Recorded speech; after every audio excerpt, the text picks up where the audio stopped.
कार्यक्रम के उद्घाटक हैं। देश के सभी किसानों के अग्रज, बहनों के लाडले भाई और बेटियों के प्रिय मामा हैं। माननीय केंद्रीय कृषि व किसान कल्याण मंत्री श्रीमान शिवराज सिंह चौहान जी से निवेदन है कि कृपया अपने उद्बोधन से हमें अनुग्रहित करें।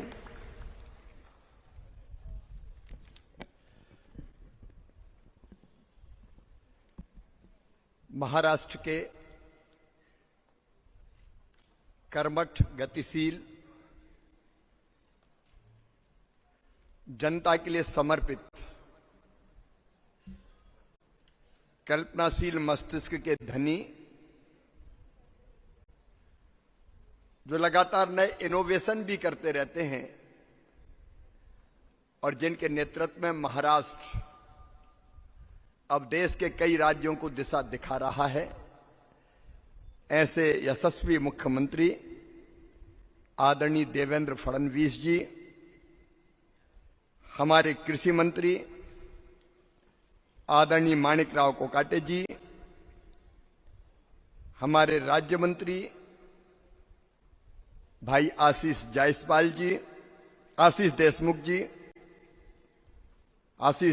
जी, विधायक डॉक्टर आशीष देशमुख जी, आदरणीय चरण सिंह ठाकुर जी, विकास चंद्र रस्तोगी जी, डीजी आईसीआर एमएल जाट जी, श्याम कुमार बर्डे जी, हमारे एमपी साहब, आज यहां मंच पर जो आप देख रहे हैं, आईसीएआर के भारतीय कृषि अनुसंधान परिषद के वो सारे वरिष्ठ वैज्ञानिक बैठे हैं जिन्होंने अपने शोध और अनुसंधान से देश की खेती को आगे बढ़ाया है। ऐसे मेरे उपस्थित सभी अलग अलग डीडीजी, वैज्ञानिक साथीगण, जिनको आज हमने सम्मानित किया है, वो हमारे गौरव सभी किसान भाई बहन और यहां उपस्थित मेरे प्रिय किसान भाई और बहनों, आप सबको दोनों हाथ जोड़कर और शीश झुकाकर प्रणाम करता हूं। आप सबको नमस्कार करता हूं। भारत अत्यंत प्राचीन और महान राष्ट्र है। 5000 साल से ज्यादा तो ज्ञात इतिहास है हमारा।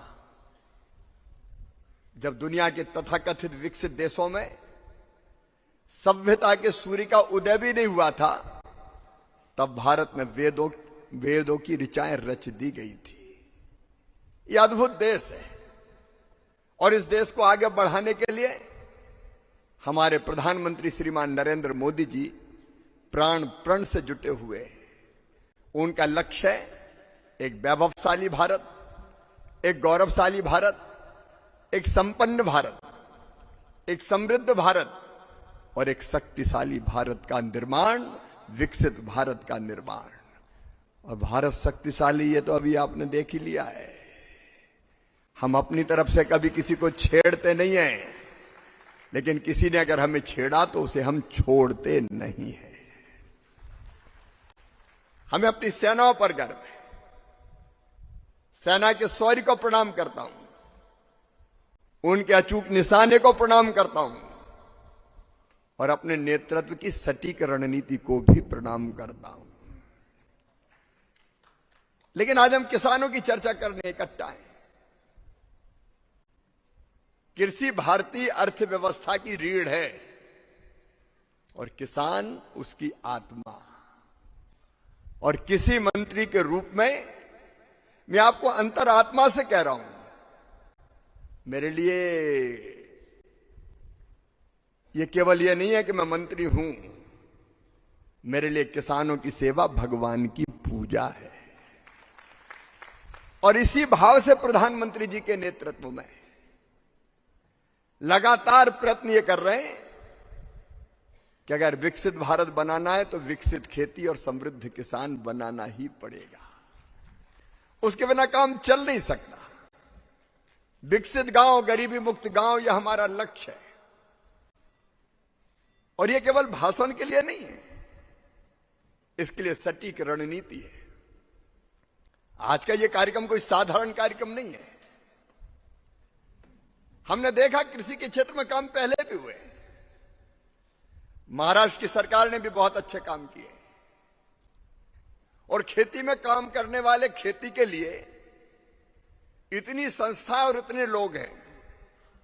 केंद्र सरकार, राज्य सरकार, ICAR, जिसमें 16,000 वैज्ञानिक हैं जो रिसर्च करते हैं, शोध करते हैं। 113 हमारे अलग अलग कृषि अनुसंधान परिषद के अलग अलग इंस्टीट्यूट है, अलग अलग संस्थाएं, जिनमें से 11 तो महाराष्ट्र में ही है। आज मैंने सभी 11 को कहा कि सब नागपुर में उपस्थित होंगे। मुख्यमंत्री जी के नेतृत्व में रिसर्च करते हुए महाराष्ट्र को आगे बढ़ाने का संकल्प लेना है। प्रगतिशील किसान है, FPO है, कृषि विज्ञान केंद्र है, काम सब कर रहे हैं। लेकिन कई बार मैंने देखा कि 11 ही संस्थान महाराष्ट्र के आपस में एक दूसरे से बात नहीं करते। एक की दिशा एक है, दूसरे की दिशा इधर है, तीसरे की उधर है, चौथे की इधर है। और केवल मैं कृषि अनुसंधान परिषद के वैज्ञानिकों की बात नहीं कर रहा, अलग अलग संस्थाएं अपने अपने ढंग से काम कर रही है, कोई दाईं तरफ, कोई बाईं तरफ। मेरे मन में यह विचार आया कृषि मंत्री के रूप में कि शिवराज, अगर इन सब संस्थाओं को जोड़ दिया जाए,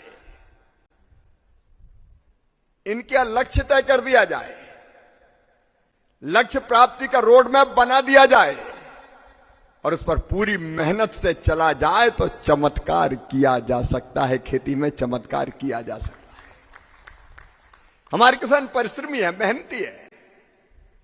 क्या महाराष्ट्र के किसान कम मेहनत करते हैं? क्या विदर्भ वाले कम पसीना बहाते हैं? लेकिन सही दिशा, ठोस रणनीति बनाने की जरूरत थी। और इसलिए देवेंद्र जी, आज महाराष्ट्र से कृषि मंत्री के रूप में मैं उद्घोष कर रहा हूं, एक राष्ट्र, एक कृषि और एक टीम। माणिकराव जी कह रहे थे कि आप सहयोग करें तो हम तो आपके लिए हैं। तुमने पुकारा और हम चले आए, काहे की चिंता कर। केंद्र सरकार आपके साथ है। अगर सब मिलकर एक हो जाओ और एक दिशा में चले तो सचमुच में चमत्कार होगा।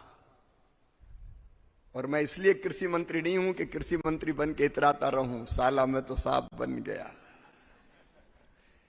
अगर हम कृषि मंत्री बन के किसानों की हालत में परिवर्तन ही नहीं कर पाए तो कुर्सी पे बोझ हैं, फिर काय के लिए। और दिन रात मन बेचैन रहता, और बेहतर कैसे करें, और अच्छा कैसे करें। अभी मैं 2-3 दिन था मिजोरम, नागालैंड, आसाम, वहां से लौट के रात को दिल्ली आया, सवेरे महाराष्ट्र। और महाराष्ट्र इसलिए कि आज मैं कहने से रुक नहीं पा रहा हूं। यहां के मुख्यमंत्री सचमुच में अद्भुत है। इनमें काम करने की मैंने अदम्य ललक देखी है। विकासशील दृष्टिकोण, जलयुक्त शिवार जैसे एक कार्यक्रम विदर्भ के लिए पानी के मामले में वरदान बने।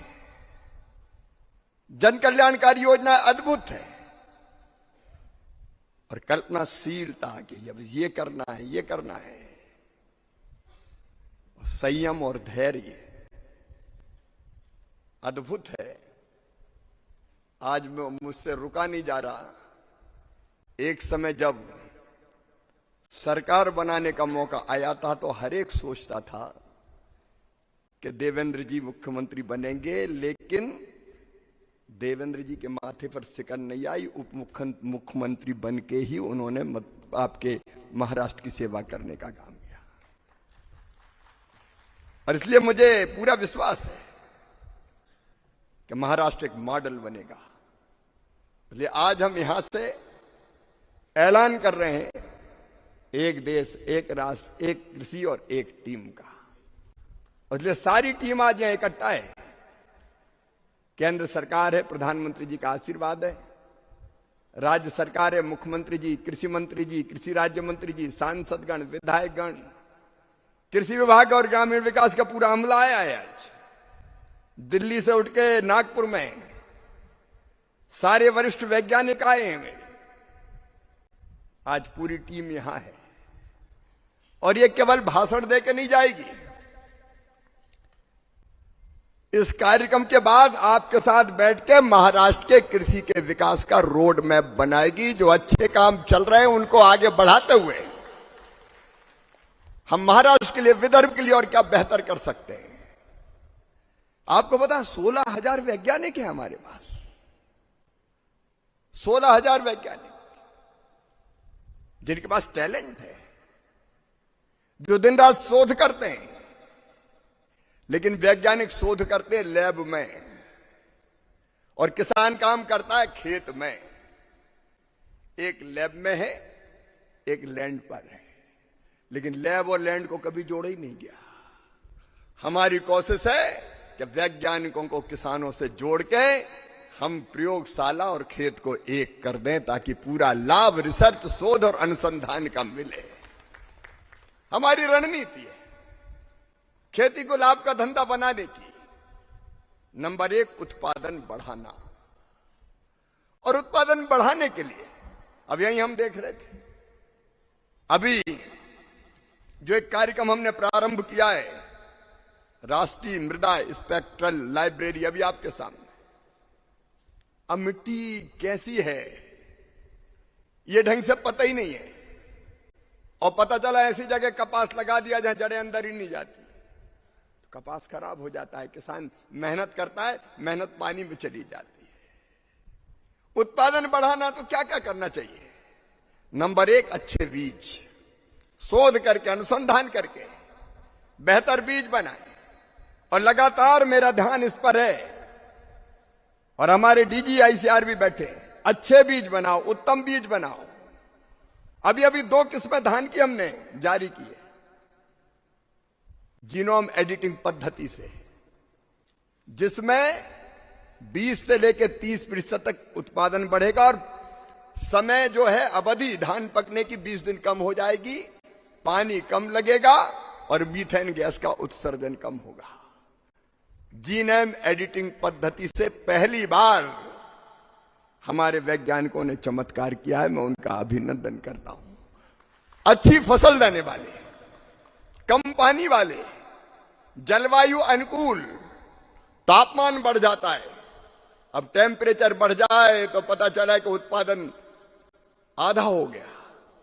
तो बढ़ते हुए तापमान में, क्लाइमेट चेंज के मौसम में, ग्लोबल वार्मिंग के खतरे से निपटने के लिए कैसे बीज चाहिए, वो बीजों का निर्माण, उसमें दिन और रात हम लगे हुए हैं। और अच्छे बीज कैसे, और बेहतर बीज कैसे।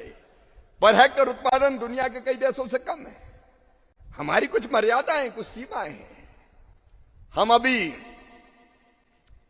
दुनिया में जो बीजों का इस्तेमाल होता है, वैसे कई बीजों का इस्तेमाल अभी नहीं करते। लेकिन हाइब्रिड बीज, हम जेनेटिक मॉडिफाइड सीड की बात नहीं कर रहे, लेकिन जीनोम एडिटिंग के माध्यम से बीज बनाना, किसान भाइयों अच्छे से अच्छा बीज आपको उपलब्ध कराना, उत्पादन बढ़ाने के लिए जरूरी है। नई कृषि की पद्धतियां जरूरी है। मिट्टी कैसी है ये हमें पता चलना चाहिए। कई बार सॉइल हेल्थ कार्ड तो बन जाते हैं, किसान खोल के भी नहीं देखता कि उसमें लिखा क्या है, जमीन में कौन कौन से तत्व है, ऑर्गेनिक कार्बन कितना है, फास्फोरस कितना है, नाइट्रोजन कितना है, जिंक कितना है, मिट्टी कैसी है। ये कोशिश है कि मिट्टी कैसी, इसकी जानकारी किसान को होना चाहिए, ताकि वो फैसला कर सके कि इसमें कौन सी फसल ठीक होगी और इसमें कौन सा खाद कितना डालूं।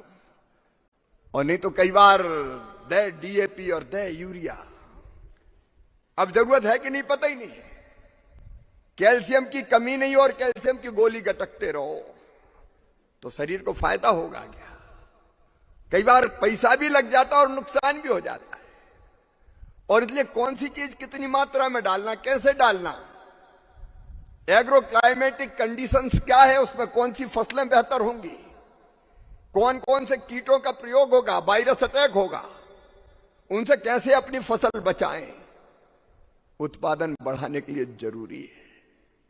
और दूसरा काम है मित्रों, उत्पादन की लागत घटाना। कई बार उत्पादन बढ़ गया और पैसा इतना लग गया कि पल्ले कुछ बचे ही नहीं। पेस्टिसाइड, फर्टिलाइजर, बाकी चीजें इतनी डाल दी कि हिसाब किताब देखा तो पता चला कि औषधियों का क्यों, कुनबा डूबा क्यों। पैदा तो हो गया लेकिन फायदा ही नहीं हुआ, कर्जे में ही पड़े रहे। और इसलिए उत्पादन की लागत घटाना, उसके लिए मैकेनाइजेशन, मैं बहुत विस्तार में उसके नहीं जाऊंगा। अभी आपने मैकेनाइजेशन की बात की, जरूरी है। आज सच्चे मजदूर नहीं मिल रहा। कपास हाथ से तोड़ना और कपास मशीन से निकालना कितना आसान हो जाता। मैं ब्राजील में यह पद्धति देख के आया हूं। वहां तो मशीन चलाते हैं, कपास फटाफट आता है उसमें, और केवल कपास नहीं, प्रेस करके उसको जिनिंग जैसा भी हो जाता है। तो हमारे यहां मैं महाराष्ट्र सरकार का अभिनंदन करता हूं। अगर कपास के लिए नई मशीन हम इजाद कर रहे हैं तो भारत सरकार पूरा सहयोग करेगी। और मैंने भी अपने मैकेनाइजेशन डिवीजन को यह निर्देश दिए हैं कि बनाओ ऐसी मशीनें जिसमें कहां तक तोड़ने की जरूरत ही नहीं पड़े और अपने आप कपास निकलती चली आए। यह संभव है, यह संभव है, और उस दिशा में हम लोग काम कर रहे हैं। इससे उत्पादन की लागत घटेगी। कई और उपाय है। मैं इस बात के लिए भी महाराष्ट्र सरकार को बहुत बहुत बधाई देना चाहता हूं। प्रधानमंत्री किसान सम्मान योजना के साथ नमो किसान सम्मान योजना भी उन्होंने बनाई है, ताकि किसान के खाते में डीबीटी के माध्यम से सीधे पैसे पहुंच सके। और कई चीजों पर हम विचार कर रहे हैं। एक विचार यह भी मन में है कि ये फर्टिलाइजर की सब्सिडी 2 लाख करोड़ रुपया से ज्यादा, क्या कोई तरीका ऐसा हो सकता है कि कंपनी के बजाय सीधे किसान के खाते में जितनी हिस्से में आए डाल दी जाए, और वो जो चाहे वो खरीदे, जो जितना चाहे खरीदे, उसमें क्या दिक्कत है। ये बात आपने सही कही। कई बार किसान को कहा जाता है कि फलानी चीज के साथ फलानी भी लो। एक चीज लेने गए, पता चला कि इसमें ये खाद आप ले रहे हो तो इसके साथ फलानी चीज भी लो। कोई दादागिरी है क्या? हम ये भी कोशिश कर रहे हैं। माननीय मुख्यमंत्री जी, एक नया कठोर कानून, सीड एक्ट, अगर किसी ने गलत सीड बेचा तो छोड़ेंगे नहीं उसको, किसी भी कीमत पर बनाया तो छोड़ेंगे नहीं तो किसान तो तबाह और बर्बाद हो जाता, उसके पल्ले कुछ बचते नहीं। महाराष्ट्र में हमें एक और इसी महीने, देवेंद्र जी, उसके लिए भी आपसे तारीख लेना है। क्लीन प्लांट प्रोग्राम, मतलब जो नर्सरी है से हम पौधे खरीदते हैं, जब किसान पौधा खरीदता है पता ही नहीं चलता कि उसमें कोई रोग तो नहीं है, लाके लगा लेता है, पैसा डालता है, खाद डालता है, पानी डालता है, बाद में पता चला कि बड़ा हुआ और पौधा खराब निकल गया, तो किसान का तो सब कुछ चला गया। और इसलिए किसान भाइयों, पूरे देश के लिए क्लीन प्लांट प्रोग्राम, उसके लिए पूरी लैब हम जो बनाने वाले हैं वो पुणे में बनाने वाले हैं। उसका भी शुभारंभ हम करने वाले हैं जल्दी। और वहां हम बिल्कुल प्लांट की हर तरह से हम ट्रेस करेंगे कि आया कहां से, कहां बना, और उसी समय अगर कोई रोग है तो पता चल जाएगा कि आज लगा रहे हो तो इसमें फलानी चीज है, इस वायरस के ये खतरे होंगे, बड़े होंगे। ऐसी कई चीजें उत्पादन की लागत घटाने के लिए, और अच्छी नर्सरी तैयार हो, अच्छा बीज मिले, खाद कितना जरूरी वो डले, ऐसे अनेकों प्रयत्न हम लोग कर रहे हैं। तीसरी चीज है उत्पादन के ठीक दाम किसान को देना, वो बहुत जरूरी है। और बीच में मुझे कहते हुए गर्व है, प्रधानमंत्री जी के नेतृत्व में कुछ फैसले हमने लिए। देवेंद्र जी बैठे, कृषि मंत्री जी भी बैठे। इडीबल आयल आता था हमारे यहां, खाद्य तेल 0% इंपोर्ट ड्यूटी पर, उसके कारण सोयाबीन एकदम बैठ गया। और तब यह तय किया कि बाहर से आने वाले तेलों पर 20% और इफेक्टिव 27.5% ड्यूटी लगाई जाएगी। प्याज पर एक्सपोर्ट ड्यूटी 40% घटा के 20% की। चावल के निर्यात पर प्रतिबंध था, वो प्रतिबंध हटाने का काम किया। चना और मसूर, हमारी दलहन बाहर से जो आ रहा था वो 0% इंपोर्ट ड्यूटी पर आ रहा था। अभी चने पे 10% और मसूर पे 11% इंपोर्ट ड्यूटी लगाई, ताकि हमारे चने और मसूर के दाम किसान को ठीक मिल सके। तुअर, मसूर, उड़द जितनी किसान पैदा करेगा पूरी खरीदेंगे। तो कई ऐसे, एक नहीं अनेकों फैसले किए हैं, और एमएसपी पे खरीदी के बारे में बताने की मुझे आवश्यकता नहीं है। और खराब फसल हो जाए तो भरपाई करना है किसान की। प्रधानमंत्री फसल बीमा योजना प्रभावी ढंग से लागू की, लेकिन उसमें भी मैं आपसे ये चाहता हूं कि कुछ सुझाव और ठीक करने के, तो वो सुझाव जरूर दीजिएगा। क्योंकि पिछली बार जब मैं आया था तो कई किसानों ने बताया कि सोयाबीन की फसल में नुकसान हुआ। आपने भी, आपको ध्यान देवेंद्र जी होगा उस समय, आपने भी इंगित किया था। और तब मैंने फसल बीमा कंपनियों की बैठक ली थी और 200 करोड़ रुपया 2 लाख किसानों का रिलीज करवाया था। तो इसका मतलब और भी कहीं सुधार की जरूरत है, उसको भी करने का हम काम करेंगे। और एक काम है कृषि का विविधीकरण, डाइवर्सिफिकेशन।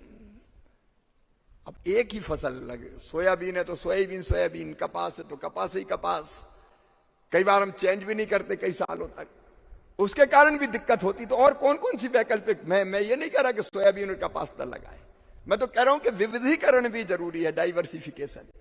और एक बहन को हमने सम्मानित किया प्राकृतिक खेती वाली, ये नेचुरल फार्मिंग पर भी जाना पड़ेगा, नहीं तो एक दिन वो आएगा कि अधिक केमिकल फर्टिलाइजर के इस्तेमाल के। और मैं सबसे नहीं कह रहा हूं कि सबके सब चले जाओ, और पूरी खेती की नहीं कह रहा हूं, खेती के छोटे हिस्से में अगर 5 एकड़ है तो आधे एकड़ में तो करके देखो, ये प्रयोग करें। क्योंकि सही ढंग से अगर किसी ने प्राकृतिक खेती की है तो मैं खुद देख के आया हूं, उससे उत्पादन घटा नहीं है, सही ढंग से। ऐसे ही हमने सारी चीजें जो जरूरी है वो डालना चाहिए, डाली नहीं, और वैसे ही बिना खाद के बो दी तो उत्पादन घट जाएगा। लेकिन जो बीजामृत, घन जीवामृत, अलग अलग तरीके ट्रेनिंग लेके अगर की तो उसकी तरफ भी ध्यान देने की जरूरत है। और एक है फूड प्रोसेसिंग, इन सब पहलुओं पर ध्यान देंगे। आज मैं उसके विस्तार में नहीं जाऊंगा, लेकिन आज जो हम यहां बैठे हैं, एक कार्यक्रम का मैं अनाउंस कर रहा हूं। एक टीम की मैंने बात कही, हमने तय किया कि हमारे जितने वैज्ञानिक हैं, 16,000 मैंने बताए, ये लैब में नहीं बैठेंगे, ये 11 महीने रिसर्च करेंगे, शोध करेंगे, अनुसंधान करेंगे, और 1 महीना ये किसानों के बीच में रहेंगे, किसानों के गांव गांव जाएंगे। जाना चाहिए कि नहीं जाना चाहिए? जोर से बताना, जाना चाहिए ना? नहीं तो वो प्रश्न है कि हमने फलानी किस्म बना दी बीज की, और यहां किसान को पता ही नहीं है कैसी बन गई, क्या बन गई, कैसे उगाएं। इसी साल हमने, इस साल कितनी, लगभग 300 वैरायटी बीजों की, लगभग 300 वैरायटी इसी साल हमारे वैज्ञानिकों ने तैयार की। अब किसान को पता ही नहीं कि कौन सा बीज आ गया, और आते आते जब तक पता चलता है तब तक बहुत देर हो जाती, नई वैरायटी आ जाती है। तो भैया जो अच्छा काम कर रहे हैं वो रियल टाइम में उसी समय किसानों तक वैज्ञानिकों को पहुंचाना चाहिए। और इसलिए यह तय किया कि विकसित कृषि संकल्प अभियान 29 मई से खरीफ की फसल के लिए शुरू होगा। 29 मई से 12 जून 15 दिन, और हम 2000 टीमें बना रहे हैं वैज्ञानिकों की। 2000 टीम में 4-4 वैज्ञानिक एक टीम में, और वैज्ञानिकों के साथ हमारा कृषि विभाग का अमला, राज्य सरकार का, क्योंकि उसके बिना काम नहीं चलेगा। आपके एग्रीकल्चर का एक्सटेंशन का जो अमला है वो वैज्ञानिकों के साथ, केवीके के लोग वैज्ञानिकों के साथ, एफपीओ प्रगतिशील किसान जो निकलना चाहे जिनको हमने सम्मानित किया वो वैज्ञानिकों के साथ। और ये वैज्ञानिक एक दिन में 2 जगह जाएंगे, क्योंकि ऐसा नहीं कि भाषण दिया और निकल गए। एक गांव में सवेरे के टाइम, एक गांव में शाम के टाइम, दोपहर में भोजन के समय भी कुछ किसानों से बात हो सकती है, और एक जगह ये 2.5 घंटा कम से कम रुकेंगे, और वहां किसानों को आधुनिक शोध, रिसर्च और अनुसंधान के बारे में बताएंगे। और केवल ये बताएंगे नहीं, सब चीजें बताएंगे कि यहाँ की मिट्टी कैसी है, यहाँ की जलवायु कैसी है, इतनी पानी है तो कौन सी फसल ठीक रहेगी, यहाँ कौन सा खाद डालना चाहिए, यहाँ बीमारियों का प्रकोप कौन सा होगा। पूरी जितना ज्ञान है अब तक रिसर्च और शोध करके जो प्राप्त किया है वो वैज्ञानिक किसान को बताएंगे। और केवल एक तरफा नहीं होगा, किसान भी कई चीज पूछेंगे, क्योंकि बिना किसान के पूछे भी काम नहीं चल सकता। और किसान जो जरूरत बताएंगे उस जरूरत के हिसाब से या तो ये जवाब देंगे या फिर आके लैब में शोध करेंगे कि किसान को ये समस्या आती है और इसलिए ये रिसर्च करके ये चीज बनाना जरूरी है।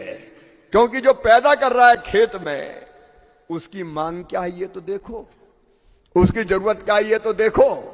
और इसलिए दिल्ली से रिसर्च की दिशा तय नहीं होगी, रिसर्च की दिशा तय होगी खेत से किसान के, कि फलाना खेत में फलानी मिट्टी है, इसकी समस्या ये है, इसके लिए रिसर्च करो। तो ये दो तरफा संवाद होगा और इसके बाद फिर हम फिर शोध और रिसर्च करके किसान को इसका समाधान देने का काम करेंगे। सही अर्थों में ये काम है कृषि विभाग का और इसलिए इस काम को महाराष्ट्र से मैंने तय किया कि ये वीर शिवाजी छत्रपति महाराज शिवाजी महाराज की इस पवित्र धरा से अगर इस अभियान को प्रारंभ करेंगे तो मुझे लगा कि सफलता जरूर मिलेगी। इसलिए महाराष्ट्र आया हूं मैं और मुझे पूरा विश्वास है कि महाराष्ट्र इस कार्यक्रम को जमीन पर ले जाके एक मॉडल, एक आदर्श खड़ा करेगा। 29 तारीख से अभियान शुरू होगा।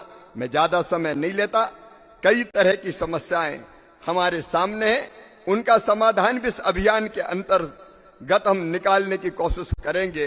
हमको कई तरह की दिक्कतें यहाँ है, उसके बारे में मैं चर्चा नहीं करता। राज्य सरकार ने जी जान से काम किया है, लेकिन शोध, रिसर्च, अनुसंधान और बाकी सब चीजों को लगा के उनसे कैसे मुक्ति पाए और किसान आगे बढ़े, यही हमारा लक्ष्य है। और इसी भाव से मैं आया हूं। ये कोई कर्म कांड नहीं है बहनों और भाइयों। आज का ये कार्यक्रम देश की कृषि की दिशा और दशा फिर से तय करेगा और यहाँ की महाराष्ट्र और विदर्भ की तस्वीर भी बदलेगा और किसानों की तकदीर बदलने का भी काम करेगा। किसान भाइयों, इसके लिए आशीर्वाद दीजिए ताकि हम बेहतर आपकी सेवा कर पाएं और किसान को हर संकट से पार ले जाके उसकी जिंदगी को बेहतर बना पाए। बहुत बहुत धन्यवाद। और केवल किसान ही देश के अन्न के भंडार भी भर पाएं ताकि कोई भूखा ना रहे और एक दिन भारत को फूड बास्केट ऑफ वर्ल्ड बनाने की, दुनिया का फूड बास्केट बनाने में हम सफल हो जाएं।